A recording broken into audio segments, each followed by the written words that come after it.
Hey everyone, this is Two Grumpy Old Men, and I'm Rich Garling, and this is. Hi, I'm Tim Bagwell.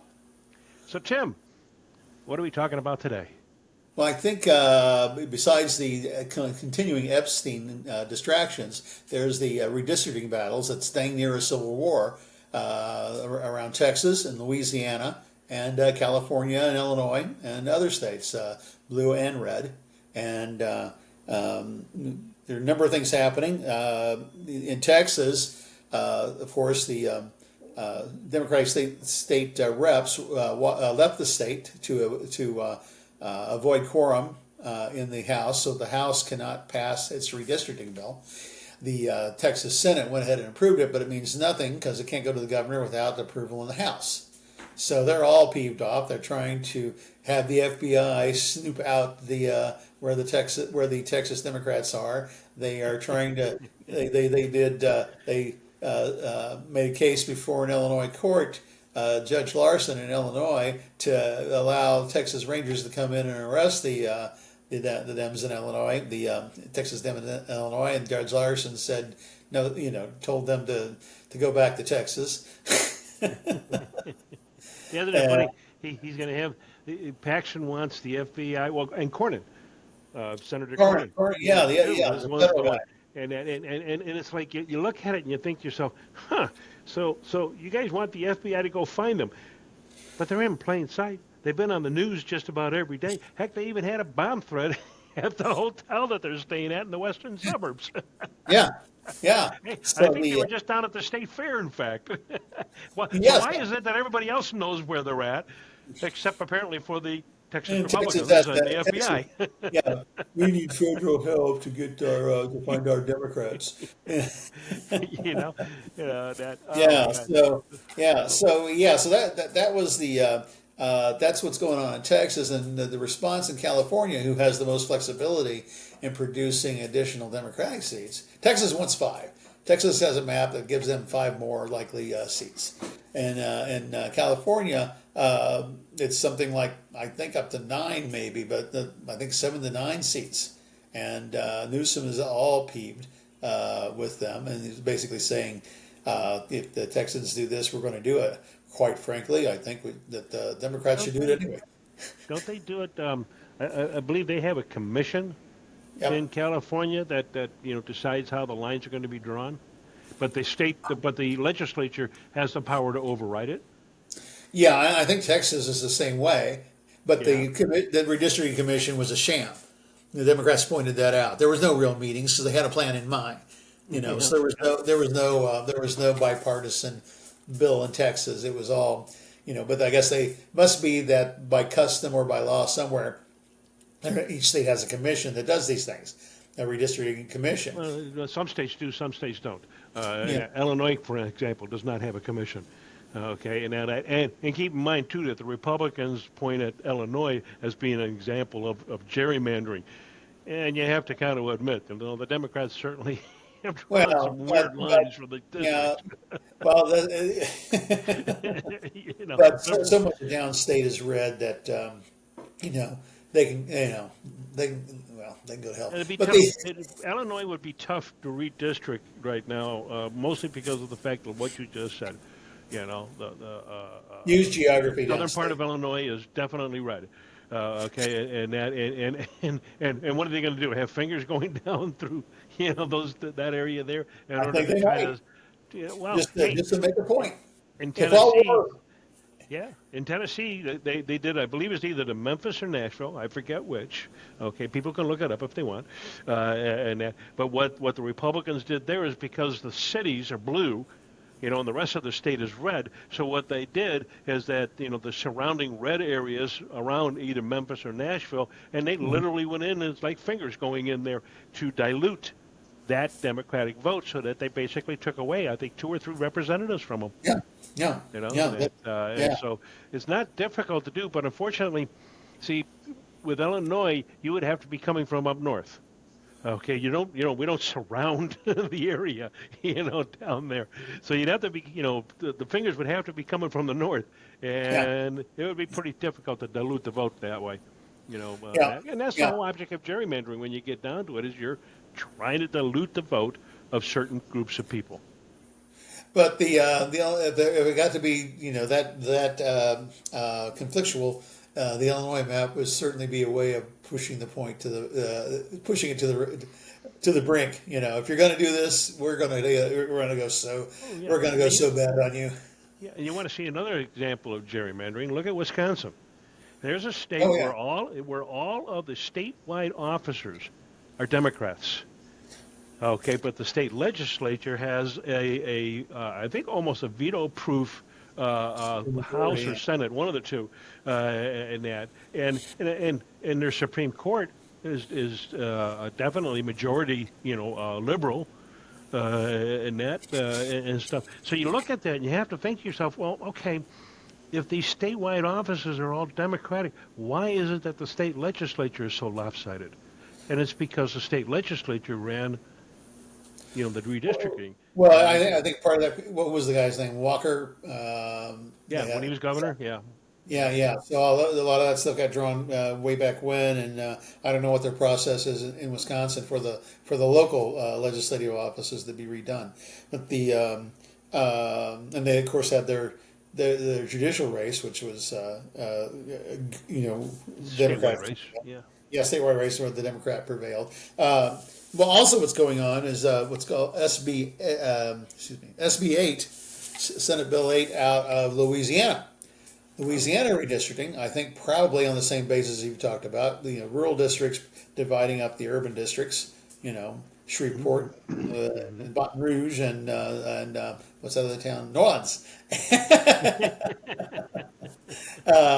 Yeah, they're drawing bills there to decrease Democratic representation and by affect African American almost always these affect minority minority majority districts, Yeah, Latino or African American districts that are affected, but also statewide they end up diminishing the position of Democrats representing the Democratic voters being represented in Congress for that state. yeah. So that's coming up. So the word is that SCOTUS has moved that up to October 15th for review, and SCOTUS worthless somehow thing. So that who it doesn't look good for them to support a balanced map. The all this here's what's fascinating to me is that this also, of course, not only affects the representation in Congress, but this fight over 435 House seats. It was Hmm. set first in 1911, rolled to 1913, was made permanent in 1929 by a series of bills. Uh, SB, the final Senate Bill SB 398, House Bill 29-83, the original one. And what was funny, one of the funny asides on that was that those bills were originally introduced by two Kansas Republicans. And what happened after it got implemented was that the Republicans lost the House. Yeah, yes, They lost the House. yes, But yes. what was set from them, Oh, and supposedly, excuse me, let me interrupt you here for just a second. A little sidebar on that is that goes to show you that even though they reapportionment, they redistrict everything. I live in a county. It's called Lake County, Illinois. Okay, lived here all my life. Okay, Lake County used to be as red as could be. In fact, people still, talk about how red it was back in the day and everything. And back in 2010, the Republicans controlled almost all of the countywide seats, countywide offices, being state's attorney, sheriff, and county clerk and all that. So they controlled, the legal machine. They controlled the voting machine. Okay, and they controlled the county board.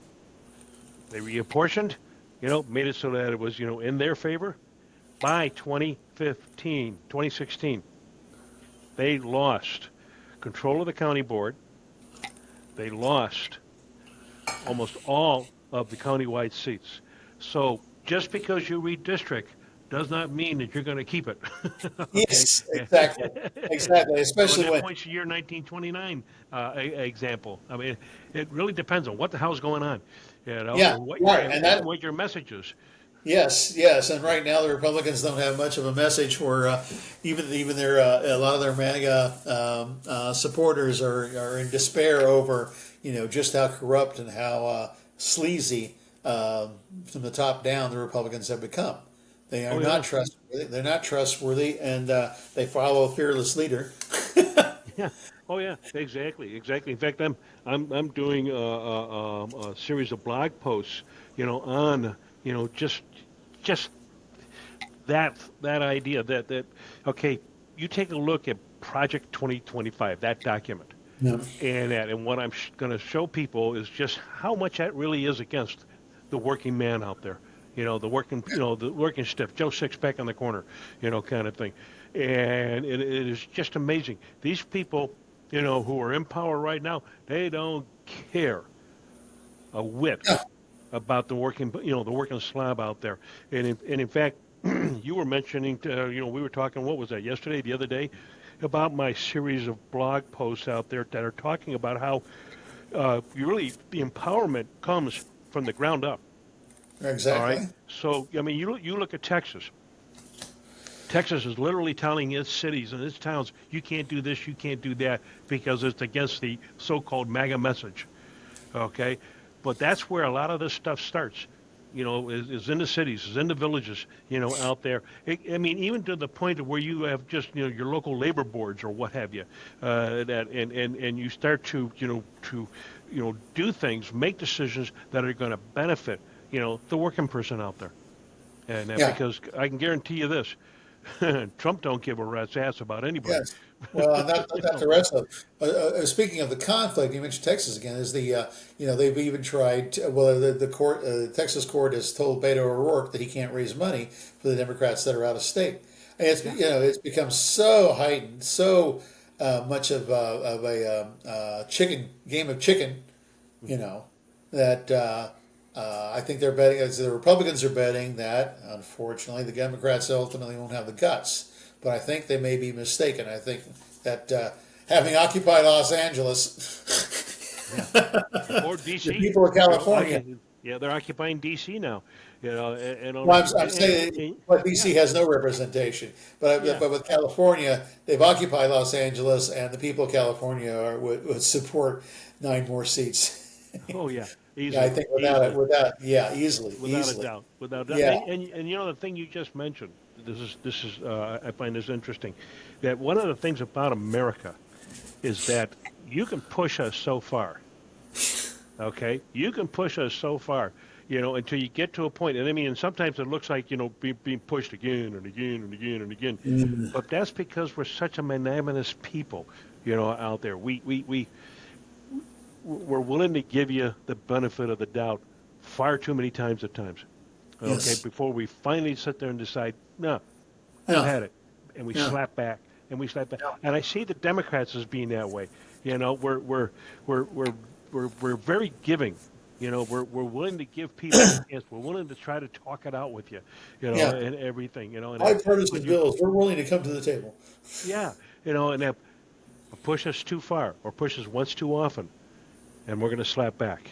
And Yeah, that's what I see happening now with the Democrats, and that because you've got, not only Newsom, but you got Pritzker out there, Holcomb Shapiro, from New York is doing it. Shapiro from The, Pennsylvania. the governor, who's the governor in Oregon? God, I can't even think of the person's name. But they have an opportunity to be able to do redistricting. This redistricting can happen in a lot of different states. Michigan, there's another one.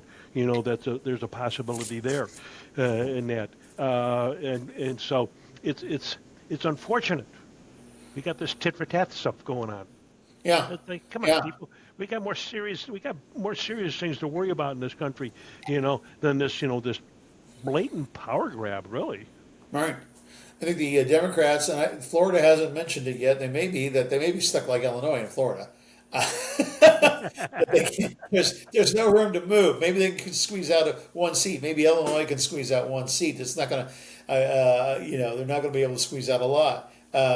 Because actually they're if you think about it, there's these huge spaces of Florida that are north of Dade, and basically southern Florida is where the population is. And northern Florida, Jacksonville. You know, Well, weren't yeah. you okay?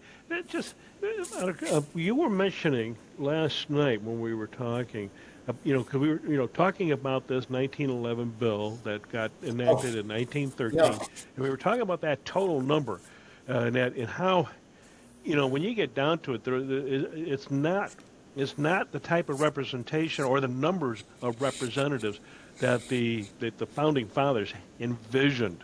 It was supposed to be by population and not a set. I think you said something about it not being a set Well, number. they didn't say there would be no set number, but there was, this would be another interesting area of research. I don't know where it comes from, but there was an assumption that there would always be expansion, until the population, began to, decline. There would always be an expansion of the house, at a reasonable, at some sort of reasonable pace.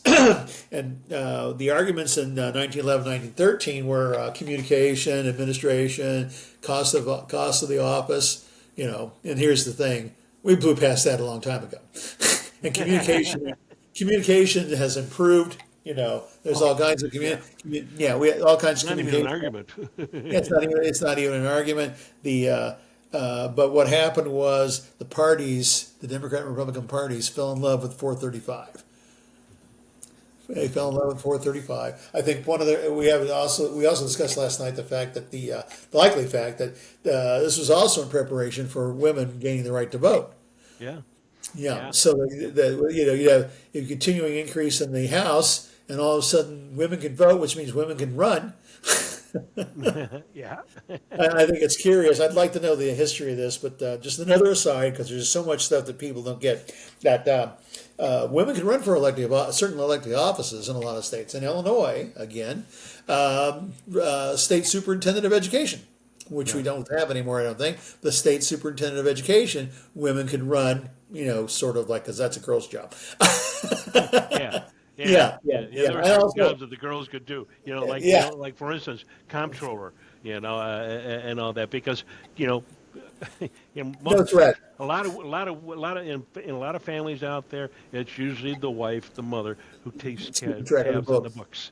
Yeah, yeah, And yeah. everything, and so that's why they suddenly think, oh, they're good for that kind of I'm not thing. aware of the comptrollers. I just remember seeing some of the superintendents. I think local superintendents too, of course. Women would run for. So there's a Well, history yeah, there. that doesn't involve children, so It's another area that hasn't been researched as well. But the thing was, so that 435 was sort of arguably a block on women's participation, and I would say to an extent on minority participation as well, because that definitely limited the number of houses. If it was based on population and without a cap, there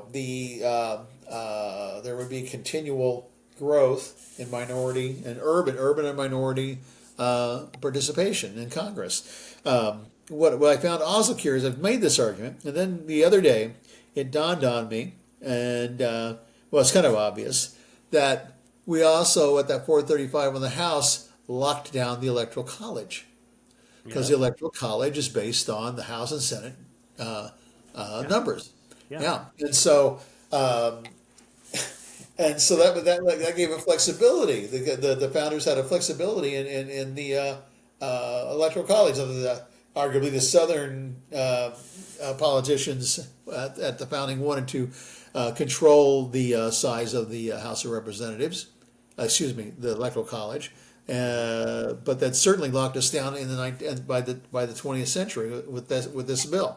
Um, and I think the parties, I think as I said this earlier, the parties fell in love with it because they're all trading the same number of pieces every redistricting cycle. hmm They got 435, and they almost always know, well, California is going to get some more. Texas is going to get some more. Florida is going to get some more.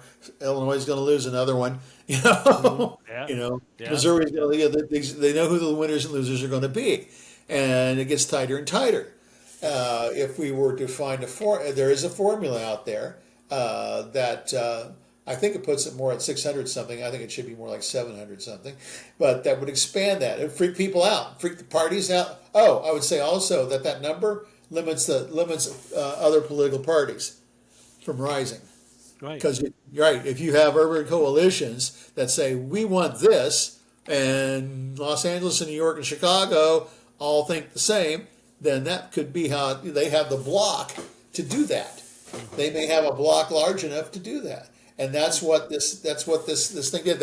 And they talk about reform. They talk about doing away with electoral college. They talk about the states legislating that it has to be a majority, that their electoral votes will go to the majority winner nationally. All these machinations, they just need to overturn the law.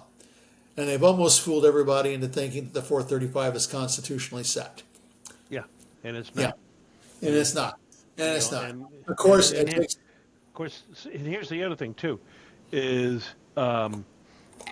even though even though the Senate is set constitutionally at 2 senators per state, Right. okay, and that doesn't mean we can't change it. I mean, the whole idea behind the Constitution itself is that we have the ability to change it. We can add amendments to the Constitution that change things. We've changed the Senate, what is it, I think a couple of times now, because it used to be that the state legislatures chose the senators. And then we decided Yes. that the senators would become popularly elected. Uh huh. Okay? Well, honestly, I feel at least that the U.S. Senate, the the way it's apportioned out, the representation is unfair.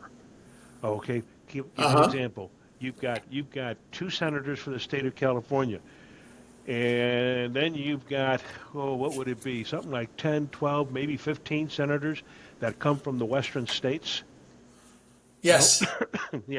you sit there and you figure out, okay, how many different western states do we have out there where the population itself is equivalent with 10 states to what California's population is. Uh That's huh. unfair representation, in my opinion, and it Yeah. shouldn't be that way.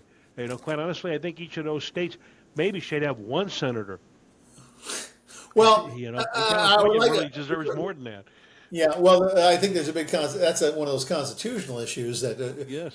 would have to be addressed. Which is, I just think try this one first. Try the instead of going to all the states and asking them to, adjust their laws so that the majority national winner gets their things. I Well, the just vast was that. majority I think the vast majority of the states actually do that now. Except who was it? It's No, it's by their own. It's by the is it states. Nebraska? I think No, it's it's the Nebraska. states' outcome though. It is the states' outcome that they've always been doing. Yeah. Yeah, so that in Oh, other you're talking words, about doing it nationally? there's a bill. There are bills out there, and a number of states have passed already, where the state will electors will go to the national winner Oh, okay. Whoever has the most popular vote. Okay, so nationally. it wouldn't matter if he won Nebraska. If nationally that candidate lost, then Nebraska's electoral college votes would go to that national winner based on the Yeah, total popular vote in the yeah, United States. yeah. Oh, Right, okay. right. I Yeah, can I see just that. did a double check on something just to have all our data out there, and that's that the District of Columbia gets three electrical Really? electoral votes. Yeah, it gets allocated three votes, and which begs the question that you're putting out there, because DC, okay, that would be like it had two senators and that's one representative. It's Yeah. right at the population of one representative, and so it's getting as if it had the two Senate seats, Yeah. which, by the way, the Republicans fear all to hell. Yeah. They fear the end of the Republican Party lies in the District of Columbia and the Commonwealth of Puerto Rico. Puerto Rico does not have Puerto Rico is not allocated representation. Now, the territories don't get representation, but the District of Columbia does. And but if Puerto Rico was a state, it would be probably I don't know. They may have at least two congressmen and of course two senators, and D.C. would have the one congressman and the two senators, forever probably solidifying the Democratic hold or the progressive hold on the House, at least on the House side. Yep. So excuse me, Senate side, So the thing is, there's a way out of this. They keep on, they're playing this game with the 435, and they just need to change they need to overturn the law, which I would also wonder some legal scholars need to take a look at. I'm shaking here. All right, Tim, take it easy. Take it easy. I'm getting excited. I'm getting excited. I'm getting excited. Calm down, man. Calm down. Is that law unconstitutional relative to the Electoral College? Does that law constitutionally undermine the Electoral College? Does I'm writing this down, the Reapportionment Act undermine the constitutionality of the Electoral College? This is really scribbled, but but yeah, it's something they could address, and they all ignore it. They ignore it. Yeah, of course, it's not to their benefit. It's not to their benefit to stay, because you get down to it, Tim. A lot of this is all about one word: power. Power, absolutely. Exactly. And it's a blatant power grab on their part. That's why they've been beating up, for years, on the unions, making it so that they're less powerful, and so they don't have control of things, because they know that when all of the people band together, they ain't got a chance in hell of being able to hang on to power and to control things the way they want to. All right, we're talking about the big bosses out there. We're not. The one percenters are all fine and dandy, and everybody complains about them. But you get down to it, it's all of the bosses in industries and in politics here that control what the heck happens in this country, and stuff. And I think many of them are kind of looking at Donald Trump at the moment as maybe being a slightly loose cannon, because quite honestly, his policies, his politics are not going to make them money. Yes. In the end, Yeah. okay, and that's their key thing. They want to make money. There's this group. It's called the People's Union USA.com. Okay, and they understand that the one thing that all of these power brokers, all the the bosses out there look at, is dollars. Okay, and you take those dollars away from them, we the people have two really powerful tools that we can use out there to run this thing, to run the show in this country. One of them is our dollars. We can certainly walk away with our dollars. We can use those to vote by not spending it on companies that obviously don't have our best interests at heart. Exactly. Okay, the other one is voting, which is where we come with the redistricting, where we come with the apportionment thing, and that, because they know that if that vote, if it was actually done the way it should be done, so that every vote is counted, one person, one vote. Remember that one? All right. Yeah. And if everything was counted the way it was supposed to be, okay, they would lose power, and they know that. Here in the state of Illinois, just to use that as an example, if I ran as an independent for a public office, I would have to get 3 times as many signatures on a petition in order to get my name on the ballot. And by the way, I cannot run as a write-in unless I tell them I'm going to. Right. I can't just do it out of the blue. Right. It's like, really? Why not? Yeah. Because they lose power when that kind of stuff happens.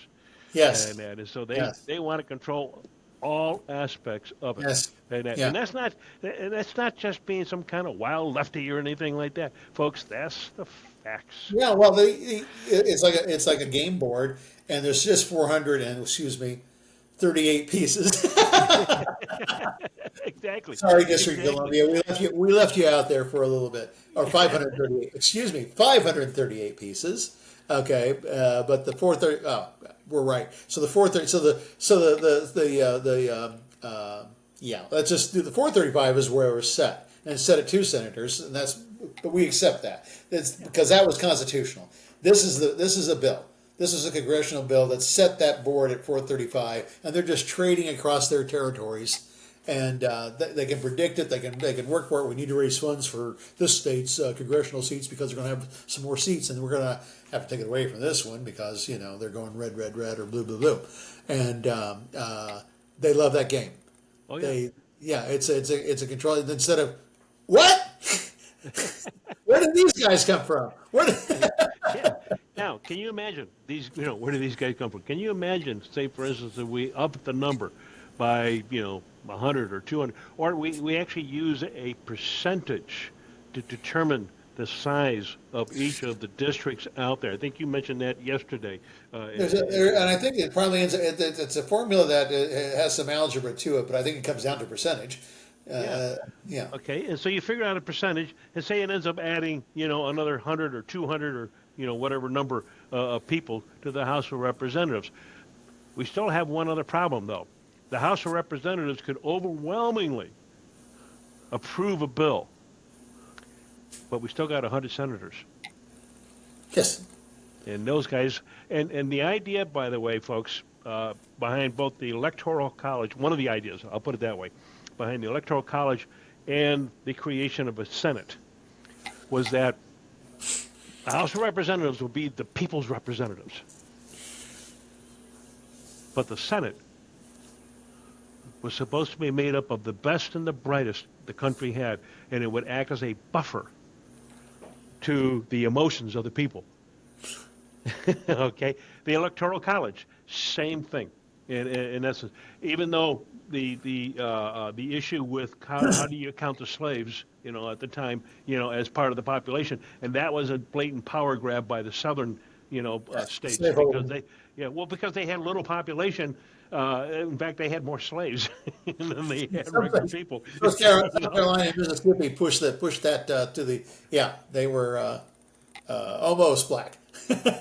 Yeah, and so the whole idea, though, one of the ideas behind the Electoral College, as well as the U.S. Senate, was that it would act as a buffer to the people's emotions, because of the fact you have to keep in mind, back then, the education of the population wasn't all that great.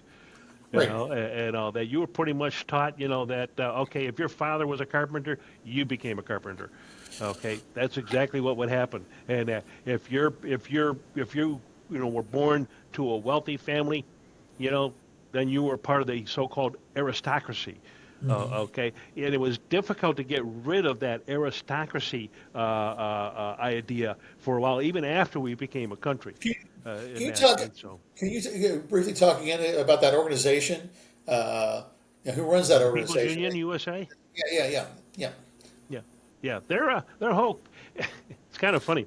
The organization itself is actually incorporated here in the state of Illinois. Okay, and I believe even nationally. Their headquarters is actually out of a little town called Ringwood, Illinois, which is not too far west of me. In fact, they have a really nice restaurant in Ringwood, Illinois, that Gil and I go to upon occasion, and it's a little supper club kind of deal. So I was real surprised at that, first off. Yeah, but this guy, last name is Schwartz. And he started up this organization, and basically what they do is they try to encourage people out there. Hey, you want to fight what's going on out there? Then quit buying things from companies like Amazon. Quit buying Koch Brothers, Koch, Koch Brothers products. They do a lot of paper products out there, and myself, they're like, no, I'm not buying any of their paper products. I will not support somebody who obviously does not have my best interest at heart. Okay, Right. and basically, when you buy something from them, they're using your money in order to be able to fight for ideals that favor them and not you. So, Uh-huh. one of the best ways to do it? Quit spending your money with them. They will notice that in a heartbeat. But it's going to take a lot of us to do it, which is the opposite of the unions, by the way. You get together as a group of people, you've got a lot more power, than you do individually. And the bosses out there, they want to keep you divided up individually because it's easier for them to deal with each of us as an individual than it is to deal with us as a group. I think in closing, I think what would be great is if some way we could reach out and talk to that guy and maybe even have him on the show. Yeah, Yeah. yeah. I'm going to try to see what I can do, to reach out to him and talk with him and see, what I'd love to do is be able to get him on the show and interview him Yes, that would be great. and all that, That would because be great. I think our ideas, are in parallel, with each other, and so I think it would be be really great, and for our many Startup. listeners. Our little startup podcast here. Yes, exactly, exactly, and all of that, Yeah. and believe me, I appreciate the listeners that we do have, and well, I'm hoping that what we talk about here, is helping people, I hope. give them a greater understanding of what's going on out there, and stuff. So, with that, We're trying. Go yes, ahead. we're trying. So with that, Tim, I think we should bid farewell for now, Nat, and we will have another session next week, Yep. Nat, and stuff. So, folks, have yourself a good day. From two grumpy old men, Tim and Rich. Take care. Bye bye. Until next week.